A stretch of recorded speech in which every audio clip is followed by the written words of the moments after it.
I'll be up in a minute.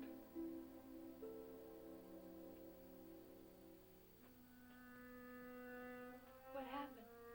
Nothing happened. I said I will be up in a minute. Are you crying?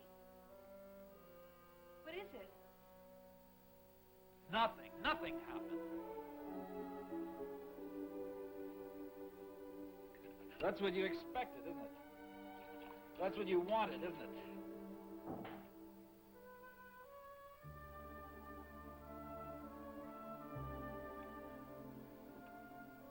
I'm sorry, I didn't mean that. She's holding out for Amy Warren in New York. How do you know that? She didn't say a word to me, if that's what you're thinking about. You're not worried about Kim. You're worried about whether or not I showed you up. You win the Mother of the Year award.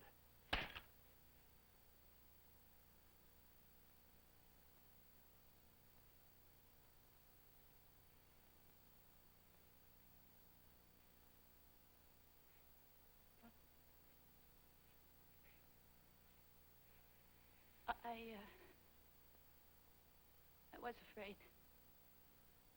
If she talked to you and not to me. I was afraid of that. Because then you would have used it against me, and it would have been just another proof that I wasn't good enough and that I was inadequate.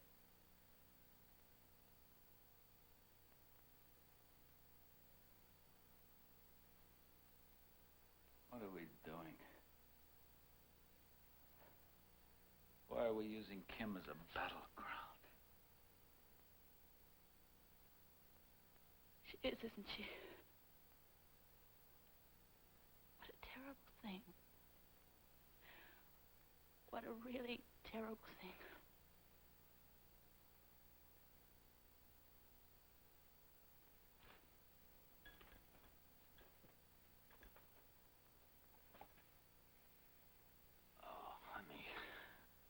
Why can't you love me?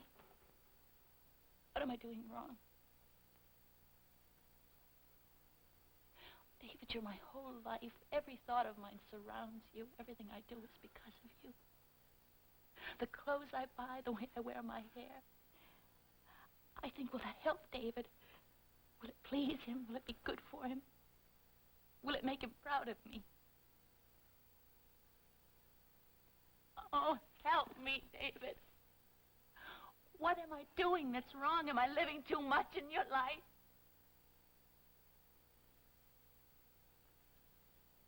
How did we get onto this? We were talking about Kim. I think you push me away because you need me so much.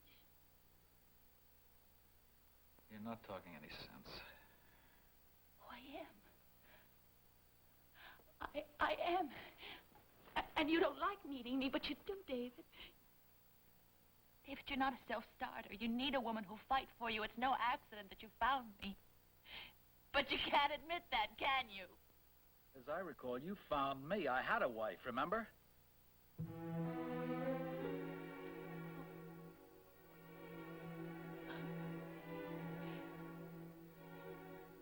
You're never going to let me forget that, are you? I broke up your happy marriage, is that it? Your wonderful, happy marriage to your child bride, Margaret. Better stop that. She was no good for you. And you know it. You knew it then. But you used me to help pull you out of it. That's enough, I'm telling you. That's enough. You're still using me. You use me as a whipping post because you can't admit the truth. You just keep blaming me and your own rotten guilt because Kim was born deaf. Ow!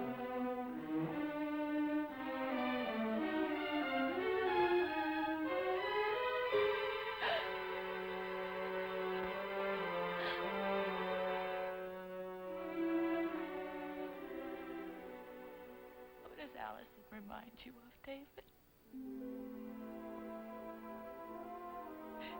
It's Margaret, isn't it?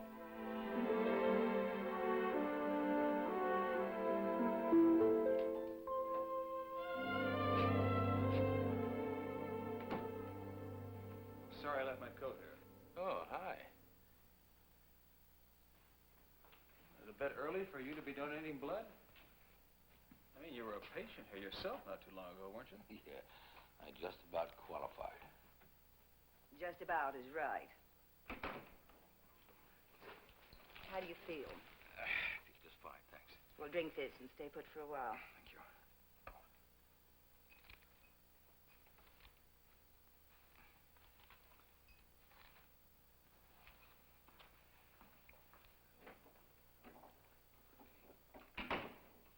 Hey, Matt Swain catch up with you? I've been named Hero of the Week. Oh, congratulations. Thanks. I gather you helped with the finger on me. Well, if you want to put it that way. What were you trying to do, throw Swain off your trail? No, I'm just not the heroic type. Well, neither am I. You know, I admire you, Mr. Carson. Oh, why? Well, if I were you, I wouldn't be nearly as generous toward Peyton Place. We're not talking about the accident anymore, are we? No. Well, I don't think this town owes me anything, Mr. Cord, if that's what you're trying to find out. I'm just talking, Mr. Carson. Sure. I don't think it owes you anything either. Sure.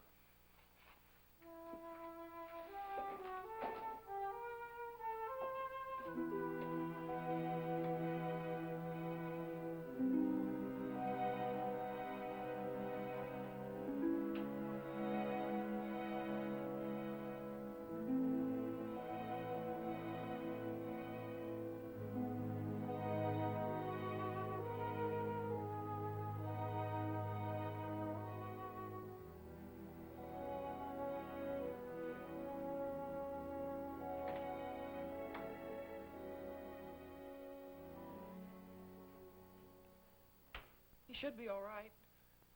Perhaps we should put him under sedation. I've ordered the morphine and barbiturates. Claire, can I talk to you in my office for a minute? Can't we talk here? For the patient. He's sleeping. Claire, there was no hint that he was coming? Nothing in a letter? No. Or... You don't think I expected him, do you? Well, it's a long way to come without notice. Don't worry. The red carpet is out. The flags will soon be flying. You don't think Vincent came all the way back from Peru just on my account. He has business to tend to. Supplies for the mission. But that didn't bring him to Peyton Place. He came here to see his wife. I suppose so. Well, I hope this brings you to your senses. What's that supposed to mean? If you have to ask me, you have a very short memory.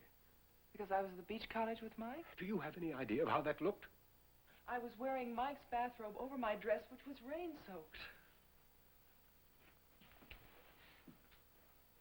You're a married woman, Claire. Technically. Legally and morally, you're still Vincent Markham's wife.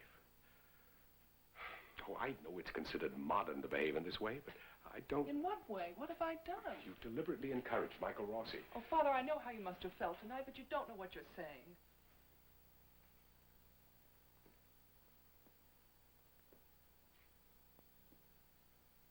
Claire, dear, just because you wrote an impulsive letter about seeking a divorce... There was nothing impulsive about it. I'm saying it's not too late to save your marriage.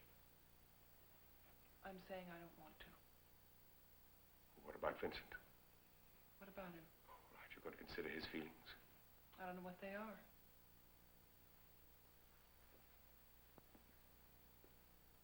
Marriages are not made in heaven. They're the product of the willingness to surmount mistakes, small mistakes, and to try again.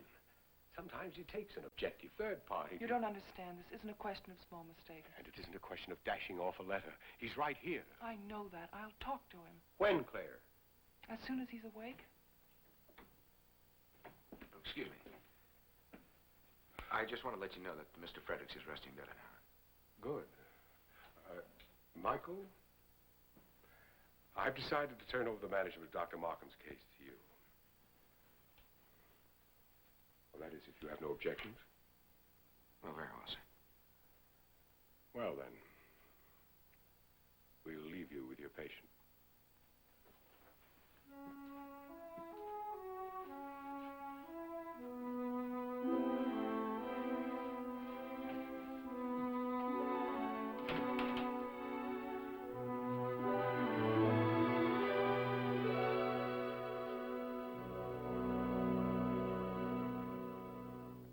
preview from the continuing story of Peyton Place.